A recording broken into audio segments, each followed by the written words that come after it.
sua carteira vem do seu bolso. Então, esse cidadão me paga para que eu tenha duas funções: a de legislar e a de fiscalizar a aplicação do dinheiro público. E tudo que o governador faz é com dinheiro público. Então, nós temos que fazer a fiscalização e questionar os atos de governo. Tenho feito isso desde quando entrei, Lúcio Alcântara. Vai continuar fazendo. E vou fazer da mesma forma, sem paixão e sem ódio, de maneira isenta, pelo menos procurando ser isento, né? A gente procura ser isento. Às vezes desagrada o poder, mas desagrada fazer o quê, né? o poder, Fazer o quê? E às vezes desagrada até o eleitor da gente, porque diz, o eleitor está exagerando nisso, ou então o eleitor foi complacente naquilo, porque na visão de cada um tem seu julgamento. Nós também temos o direito de ter uma conduta achando que é a mais correta. As pessoas não erram porque querem errar. Verdade. Nós agimos achando que estamos agindo da melhor maneira possível. Daí, a cada 4 anos, nós sermos julgados pelo eleitor e ele assina ou não a nossa carteira de trabalho para pagar mensalmente o salário que nós recebemos. Agora, o Evandro sendo realmente vai ser indicado o líder, ele falou que praticamente está confirmado isso, né? E aí nós vamos ver isso oficialmente a partir de hoje, né? Aí, agora vai ficar interessante, quer dizer, o PDT tem o líder do governo e um dos deputados de oposição ao governo. É complicado. Faremos os embates respeitosamente, como fiz com o Delcio Martins, como fiz com o Roberto Cláudio, mas vai gerar um problema. Fiz com o Zé Sarto, com o Antônio Carlos, o líder do... Mas não vão querer lhe enquadrar, não, deputado? Não, o André, isso aí eu tenho que refazer isso. Eu sempre quis dizer, o André tem sido uma decência extraordinária comigo. E agora mesmo na formação do bloco, que o PDT, o PP, o PSL e o PEN, somos 7 deputados, e ele disse, olha, eu quero logo aqui afirmar a vocês o seguinte: o Heitor é independente, tem uma conduta que o partido não cerceia a sua conduta, ele age de maneira independente, e muitas vezes, ou poucas vezes, dependendo do que aconteça na Assembleia, ele não estará ao lado de vocês, e nem vocês ao lado dele. E nós respeitamos isso. Olha, ouvi isso do presidente do partido, eu acho um ato de grandeza, e eu onde posso dizer, eu digo, porque eu acho que o André dá uma demonstração de democracia dentro do partido, já que o partido é democrático, né? Ele dá uma democracia dentro do partido, reconhecendo que o meu mandato tem essas peculiaridades, né? E essas peculiaridades fazem com que o partido entenda que a minha conduta não pode ser cerceada pelo partido. 4 votos contra a mesa de ontem. Qual a leitura que o senhor faz? Foram 42 votos contra 40. Eu acho que os votos estão expostos, né? Aonde? Eu acho que não. Falaram que os votos... é o Renato Rosendo. Renato Rosendo disse com muita clareza, tudo bem, pela transparência que o conduz, e é uma grande figura que chega à Assembleia Legislativa. Eu tenho a impressão, vamos fazer aqui um julgamento. Eu não sei se o julgamento é leviano, né, Renato? Mas vamos aqui fazer só e me perdoe se eu estiver errado. Mas na minha impressão, quem foram? O voto que alguns deputados falaram que seria contra o Zezinho era o do Renato Rosendo, mas esse não era. Não é contra o Zezinho, isso é ideológico. Ele ia votar contra a indicação da mesa. O outro seria o Elmano, também não sei se tem veracidade. E o outro seria os 2 deputados do PR. Né? Porque o Elmano chegou a ter o nome dele cogitado para ser líder do governo também, né? Então, se ele votou contra, ele não vai ser líder de governo. Então. E os 2 seriam do PR, eu sou, a deputada Fernanda e a deputada É o que se comenta. Como o voto é secreto, qualquer exercício de adivinhação pode até cheirar leviandade. E eu peço desculpas aos que estão me ouvindo, mas é o que se conversou. Mas eu estava sendo dito abertamente na Assembleia. Era na Assembleia. Agora, o voto secreto, só quem sabe é o votante e Deus. Deputado, eu abri hoje aqui o programa dizendo o seguinte, que a democracia brasileira, ela tem um monte de imperfeições. Mas ontem eu acho que foi um momento importante para a democracia brasileira. Por quê? Porque o Palácio do Planalto fez de tudo para meter a mão na eleição da presidência da Câmara, oferecendo verba, oferecendo cargo. O Palácio do Planalto tentou reeditar o mensalão e não funcionou.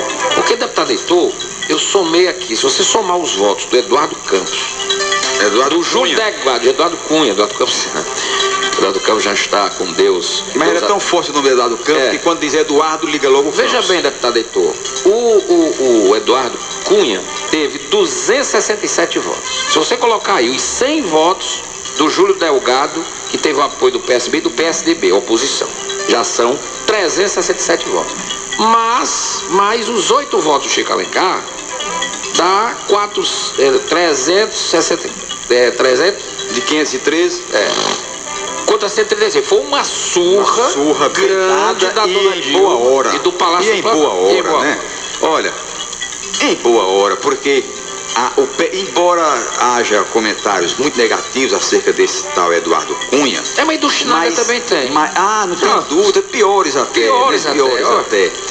O importante é que o Poder Legislativo Federal deu um voto de independência a ele próprio. E, obviamente, isso pode mudar a história política da Casa Legislativa. O que é que nós queremos, então, desses parlamentares que aprovaram o nome do Eduardo Cunha? É que eles ajam com isenção, pensando não neles, no beicinho que estão fazendo na presidência da República. Não liguem o beicinho, que eles ajam com isenção para entender que o país precisa de sua representação independente. Exatamente. O Brasil, isso é bom pro Brasil. O Brasil precisa ter representantes independentes que pensem no povo. Claro. E que o Palácio do Planalto, quando lançar seus projetos, ele agora vai ter que negociar. Debater. Isso é muito bom. Porque não se governa sem o beneplácito da Casa Legislativa. Não tem prefeito nenhum que administre uma cidade se a Câmara estiver contra. Verdade. Não tem governador nenhum que governe o Estado sem a Assembleia. E não há presidente que governe sem um Congresso Nacional. Verdade. Aliás, falando em Congresso Nacional, o Senado, antes o Renan foi reeleito, mas o Renan amargou a menor maioria das 4 eleições dele. 31 senadores disseram não ao senhor Renan Calheiros e disseram que vão estar de olho na presidência dele, não vão aceitar que ele seja apenas um menino de recado do Palácio do Planalto. E dentre esses senadores está o nosso Tasso Gereissati, que ontem tem uma grande representação que o Estado tem. O Ceará ontem deve ter se orgulhado, né, de ter acertado ao eleger o Tasso senador pelo Não há dúvida, eu acho que não há dúvida disso, né? Deu ao Tasso que ele merecia ter tido na eleição, que foi derrotado. Derrotado por quem mais ele ajudou, que foi a família Ferreira Gomes, que resolveu pelo Lula apoiar, que veio aqui, pelo Lula, com a história da refinaria que enganou todo mundo. Veja bem, se o governador Cid Gomes, por um gesto de gratidão e reconhecimento pelo trabalho do senador Tasso Gereissati, tivesse dito ao Lula, meu candidato aqui no Ceará, não há como não ser o Tasso. O Lula não teria feito aquela, quem vota em um, vota em outro, quem vota em outro, vota em um, aquela, né? E terminou elegendo os 2 senadores dele, que foi o Pimentel e o Eunice Oliveira, né? Mas eu acho que o que é do homem o boi no lambe, e Deus é bom e dá a cada hora e a cada tempo aquilo que nós todos merecemos. O Tasso foi reconduzido, se coroa de êxito, porque com uma única vaga derrotou o candidato do governador que o derrotou na eleição passada, que foi o Mauro Filho, um excelente quadro da política do Estado do Ceará também, né? E que foi inteligentemente aproveitado pelo governador Camilo Santana para ser o secretário da Fazenda, que o Mauro, independente de gostarmos ou não dele, de termos divergências ou não, e eu procuro ser isento nas minhas palavras, o Maurinho é um grande quadro para secretariar qualquer governante. Por quê? Porque é um técnico de mão cheia, conhecedor da intimidade da lei e um homem extremamente inteligente, com ideias brilhantes. Tanto é que o governador Cid Gomes, ele como secretário de governo, teve um êxito muito grande na arrecadação, inclusive baixando imposto, o que é uma engenharia difícil você baixar alíquotas e arrecadar mais. Aliás, o Mauro Filho devia ensinar a presidente Dilma. Maurinho fez isso. Porque a presidente Dilma não sabe fazer isso, ela foi aumentar os impostos e ferrar todo mundo. O que é uma faca nas costas do povo brasileiro. E uma enganação que ela prometeu o contrário. Porque, Renato, nós somos o 14º país a cobrar mais imposto do povo. E somos um dos piores a devolver esse dinheiro ao povo. Verdade. Porque nós não estamos devolvendo de maneira correta. Deputado, no finalzinho do programa... E devolver, para que as pessoas entendam, devolver esse dinheiro é através de bons serviços públicos, né? Porque não é todo mundo que recebe aqui o deputado eleitor. Boa estrutura de estradas, bom serviço de educação, saúde, saneamento. Isso o governo brasileiro não tem dado ao nosso povo. Refinaria. Que pesadelo, né? Que pesadelo. Olha, eu botei no meu Facebook, indignado, botei o seguinte: a Petrobras anunciou ontem ao povo do Ceará e ao povo brasileiro o que já sabia desde a origem. Claro. Aquela embromação do Lula de vir aqui, de serrar a placa, o governador Cid Gomes, o senador Eunice Oliveira, o Paulo Roberto Costa aqui também, de serrando placa, pedra fundamental da refinaria. Renato, todas as entrevistas que eu dei com relação à refinaria, dizendo que torcia que ela viesse, era um fã do equipamento, mas não acreditava que se concretizasse. Está aí. Infelizmente, o que eu imaginava aconteceu. E eu aqui não sou o dono da verdade, não. Apenas era um sexto sentido. Por que isso? Porque não tinha, nós vimos que não tinha interesse, nem as autoridades cearenses tinham prestígio e respeito para isso. Como parar de enganar, né? Porque a enganação hora, né? A nós pode ser feita ao cidadão comum de beira de esquina, mas as autoridades públicas, representantes do Estado, isso não poderia ter acontecido, né? E fizeram isso agora, bem da verdade. Os governadores do Estado, e aí eu vou especificar especialmente o governador Cid Gomes, fez o seu dever de casa. Mas agora quem vai ressarcir o Estado? Ele estruturou em tudo que a Petrobras dizia exigir, e exigia muito para não ser realizado, o governador Cid fez. Tem que devolver esse dinheiro. O que nós vamos querer é que o dinheiro que foi tirado do bolso do povo do Ceará seja devolvido. Porque o Ceará não tem um real. Essa história de que, o Ceará gastou... Meu e seu. Não, o Ceará não gastou um centavo. Nós, cearenses, tiramos da nossa carteira de dinheiro, para quem tem carteira, e de muitos que não têm carteira só tem o bolso, o Ceará tomou de cada um de nós dinheiro e deu a estruturação que vai virar pó. Bem da verdade, muito das estruturações também serve para o próprio complexo portuário do Pecém. Não vamos aqui ser injusto. Uma estrada. A Petrobras. Não, a estrada serve para o Porto do Pecém. A estruturação. Tem outras que só servem para a Petrobras. Por isso que eu estou solicitando amanhã uma sessão, que é o grande expediente, trazendo para debater o governador, os 3 senadores da República. Porque ninguém quer enganação, não.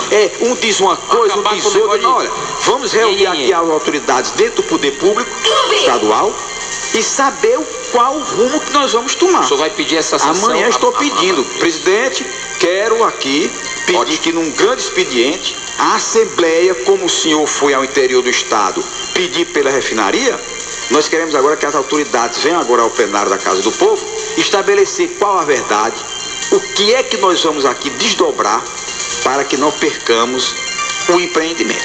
Porque a história não é de jogar farpas, nem maldições, não. Nós queremos o equipamento. Mas não vamos aceitar enganação. Né? É isso que nós queremos. Deputado, muito obrigado. Agora, deputado, ainda tem jeito pro PT? O senhor, a gente que militou na esquerda, eu como meu tema estudantil, antes de ser jornalista, o PT, eu estava lendo um livro ontem, o professor Uriban Xavier. Aliás, eu recomendo às pessoas que nos ouvem aqui, o professor Uriban Xavier, que é doutor em Sociologia pela Universidade Federal do Ceará, é um grande sociólogo, cientista político, participa inclusive muito do programa do meu amigo Fábio Campos, lá na TV O Povo, que eu sempre vejo. Ele vê o meu, vejo. Por sinal, eu vou estar hoje à noite com o Fábio. E vai estar comigo também. Aí o Uriban escreveu um livro seguinte: O PT e a Lenda do Boto Rosa. Leiam esse livro.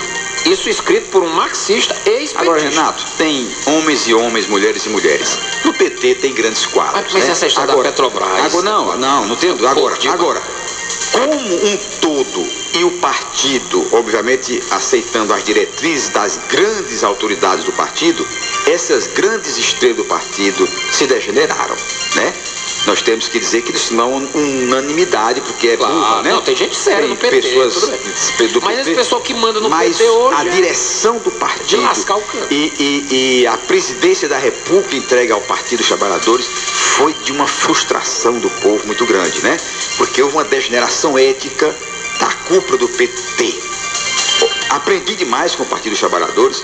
Devo muito aos que foram comigo vereadores, como Arthur Bruno, Nelson Martins, Durval Ferraz. Mas o PT esqueceu suas bandeiras. E são pessoas extraordinárias, você sabe disso. Que esqueceu o discurso. Agora, a prática do PT, não dá mais. Daquilo que ele defendia e criticava, foi uma verdadeira frustração. Um derretimento de ideais que eles tinham, né? Agora, esqueceram o que pregavam e terminaram fazendo pior do que aqueles que eles criticavam, né? E o pior é a defesa que muitos deles fazem assim, mas também o partido tal fez. Eu digo, mas vocês vieram dizendo que eram diferentes desse partido ou desses partidos. Quem diz que é diferente não pode cometer na prática provaram que são piores. O pior é isso. Provaram que foram os piores. E nós dizemos isso com lamento, Renato, porque respinga em todos nós. Porque quando um político pecador faz as degenerações que muitos fazem, respinga em todos, porque a falta de credibilidade se estende a todos, né? Verdade. A sociedade não sabe às vezes distinguir um e outro. E é isso que nós pedimos a compreensão das pessoas. existem políticos e políticos. Existem homens e existem mulheres que são diferentes dos que estão postos aí na vida pública. Tá feito o convite 7h30 hoje lá na TV 7h30 ao vivo, né? No Questão de Ordem, Pronto, na TV estarei lá, se Deus quiser e Nossa Senhora ajudar. Obrigado, bom mandato, né? Bom mandato, deputado Heitor Que Deus nos proteja, Renato. Uma coisa que eu gosto sempre de dizer, botei no Facebook. O nosso mandato está aberto a críticas e sugestões, porque só assim nós erramos menos. E muito do meu mandato, as coisas boas do meu mandato, foram construídas com a opinião pública, com uma sugestão de pessoas que faz um e-mail para mim. Hoje o melhor do que o e-mail é o Facebook, né? E eu acompanho o Facebook pessoalmente para poder responder às pessoas que se manifestam. O nosso mandato deve ser construído com a opinião pública, com as sugestões e as críticas das pessoas. A única maneira de se errar menos é ouvir a todos. E isso a gente tem que fazer com certa paciência. Obrigado, deputado. Muito bom tê-lo hoje aqui no programa. Para encerrar o programa, olha aqui, deputado, olha o que é o rádio. Eu recebo aqui um WhatsApp dizendo assim, que o Daniel Frota, que o Osmar está indicando para o cargo de secretário executivo da Secretaria da Pesca e Aquicultura, é um advogado do ramo imobiliário. Você troca um doutor em engenharia de pesca por um advogado do ramo imobiliário.